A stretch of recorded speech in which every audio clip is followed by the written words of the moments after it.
Have you ever thought that the first food that touches your mouth after hours of fasting can decide if your body will work in favor of your health or against it? It is not just about killing hunger.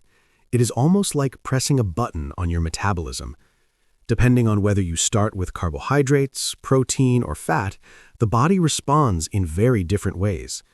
And the most curious thing is that this happens even if the amount of calories is similar.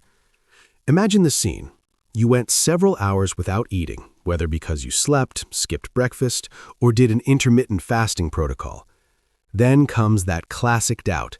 How do I break this fast in the best way possible? Many people think it is all the same, that a calorie is a calorie. But your body's biochemistry does not work like that. And that's where science starts to get interesting.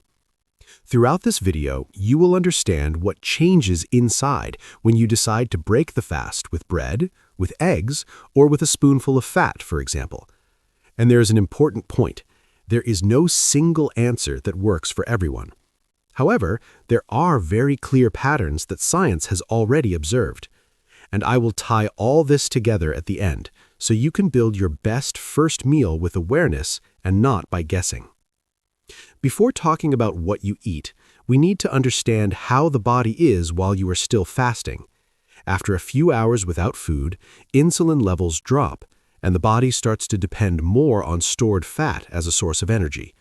The liver starts to produce more ketone bodies, glucose coming from the blood is used in a more controlled way, and various hormones linked to vigilance and attention change, like adrenaline and cortisol. In this state, the body becomes more sensitive to certain signals. It is as if it were in economy mode, spending carefully, adjusting fat burning, protecting the brain, sparing muscle mass as much as possible depending on the fasting time. In longer fasts, processes like increased autophagy and small adaptations in the immune system come into play. In shorter fasts, the change is smoother but still real. When you finally eat, this fasting mode does not disappear from one second to the other. The first meal functions as a very clear message. Scarcity is over. You can process nutrients again. And here comes the key point. The type of nutrient that arrives first, carbohydrate, protein, or fat, will define which hormones rise, how glucose responds, what happens to hunger in the next hours, and even how the body deals with stored fat. It is literally the moment when the body switches gears. There are people who look at this discussion and think, but at the end of the day, what matters are total calories. But several studies have already shown that the order and type of nutrient influence things like glucose spike, insulin release, hunger sensation, sleepiness after the meal, and even binge eating later on. When you are fasting, the body is more receptive, so the impact of the first meal tends to be more marked. For example, meals rich in fast-absorbing carbohydrates right upon breaking the fast tend to cause a faster increase in glucose and insulin. Some people feel this clearly. They eat, feel fine for a while, and after a relatively short period comes a drop in energy and an almost urgent hunger. Whereas when the first meal is richer in protein or good fats, the glucose curve tends to be smoother, with different hormonal responses and frequently a greater sensation of satiety. Another point is that what you eat when breaking the fast also educates your brain. It starts associating that moment of the day with a specific discharge of dopamine, pleasure, and reward. If every time you break the fast it is with something extremely palatable and rich in sugar and fat, this can create a pattern of seeking this type of food. If, on the other hand, you choose something that satiates well and doesn't mess up the glucose as much, the tendency is to have more control throughout the day. The same amount of energy, but a different physiology happening behind the scenes. When you break the fast with carbohydrates, especially the fast-absorbing ones like white bread, juices, cakes, sugary cereals, or sweets, what happens first is a faster rise in blood glucose. The pancreas responds by releasing insulin to take this glucose out of circulation and take it to the cells, mainly muscle and liver. In someone who is fasting, this response can be very efficient, precisely because the body had gone a while without receiving glucose in large quantities. The problem is not the carbohydrate itself, but rather the context and the type. If this rise is very fast, in some people insulin can also rise a lot, and after a while, glucose can drop more than ideal. It is that classic sensation of, I ate, I felt fine for a while, and after a while, a sluggishness hit and a strange hunger again. This pattern of glucose going up and down is what many people call, in practice, the roller coaster effect. On the other hand, breaking the fast with more complex carbohydrates, rich in fiber, like oats, whole fruits, roots, and whole grains, tends to generate a much more controlled response. Absorption is slower, the glucose spike is smaller, insulin rises more moderately, and satiety usually lasts longer. The point is that by choosing carbohydrates as the first source of energy, you are telling the body, go back quickly to glucose mode.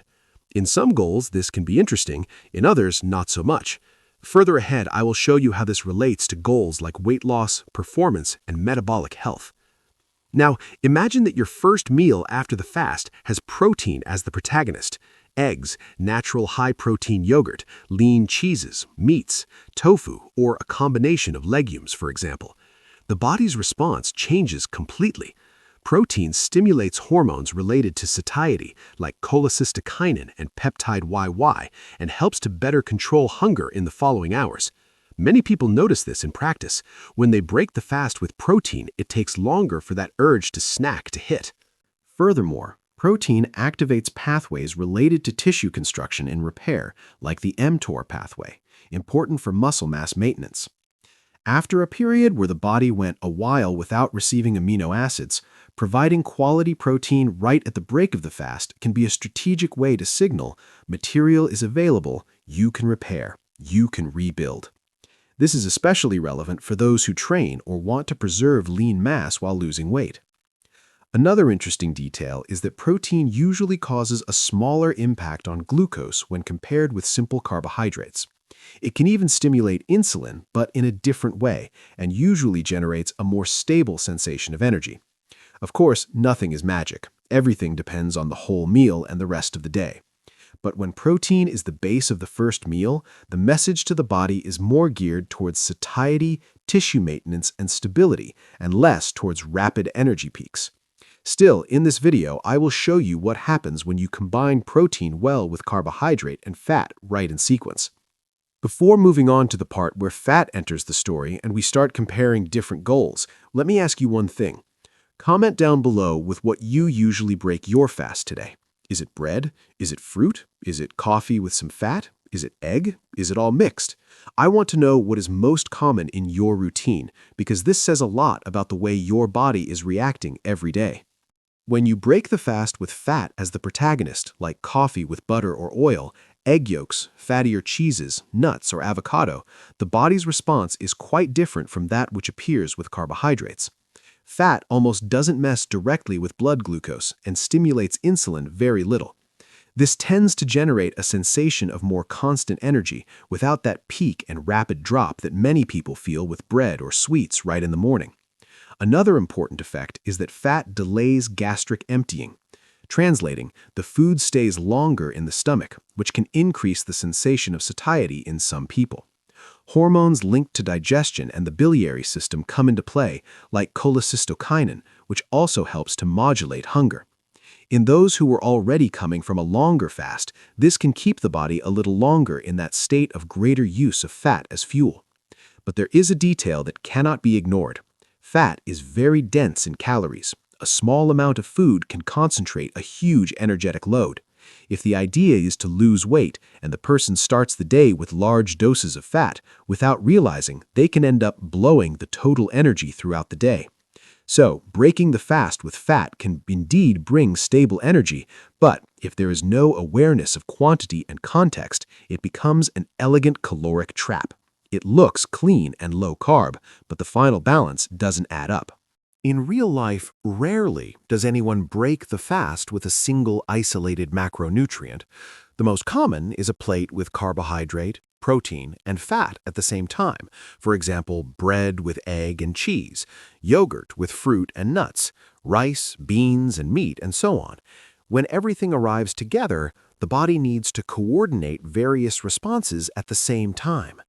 Carbohydrates grab attention first because they are absorbed faster and raise glucose. Insulin responds, helping to distribute this glucose. Protein comes in stimulating satiety, providing amino acids and also participating in the insulin response, but in a way that favors the use of these amino acids for construction and repair. Fat, in turn, modulates the speed at which the rest of the meal is absorbed, makes the dish more palatable, and contributes to the sensation of satisfaction. The final result depends a lot on the quality of the mixture. A meal that combines fiber-rich carbohydrates, good protein, and healthier fats tends to generate a smoother glucose curve, good satiety, and more stable energy, whereas a combination of refined carbohydrate, excess fat, and little protein is the perfect scenario for glucose spikes, a lot of reward for the brain, and early hunger. The interesting thing is that by adjusting the details of this mixture, you manage to bring the body's response closer to that which speaks most to your goal. Not every fast is the same.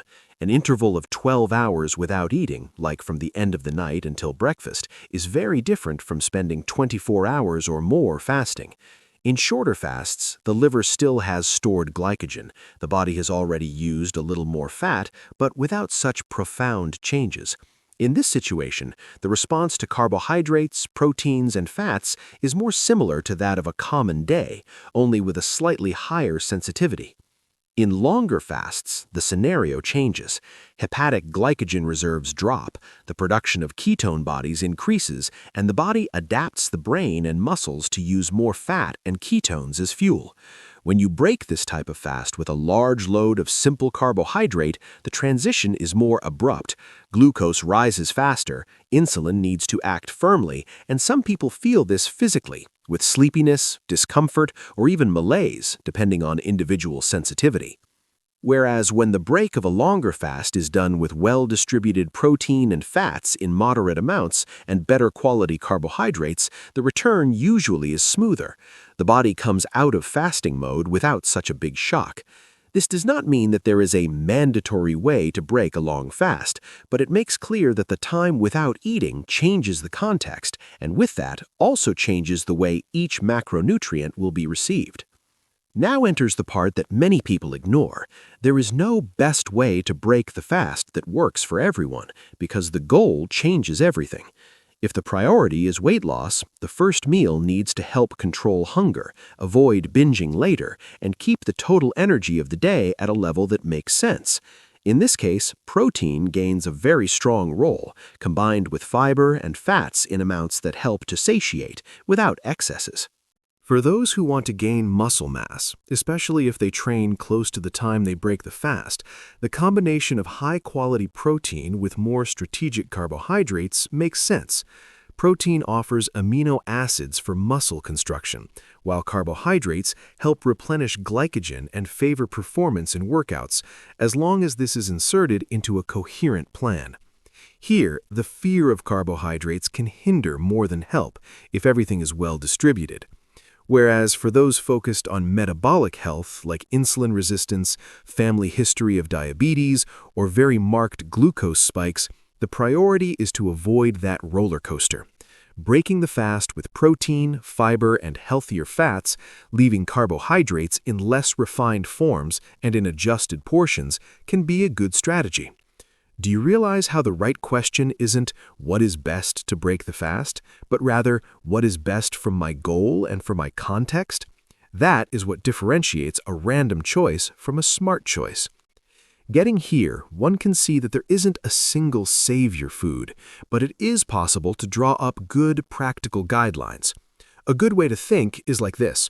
Choose a protein base for this first meal, something you can maintain in your routine. It can be eggs, higher protein natural yogurt, a combination of legumes, cheeses with less fat, or another source suitable to your context. Protein will help with satiety and the preservation of muscle mass. Around this base come the details that adjust the style of the meal.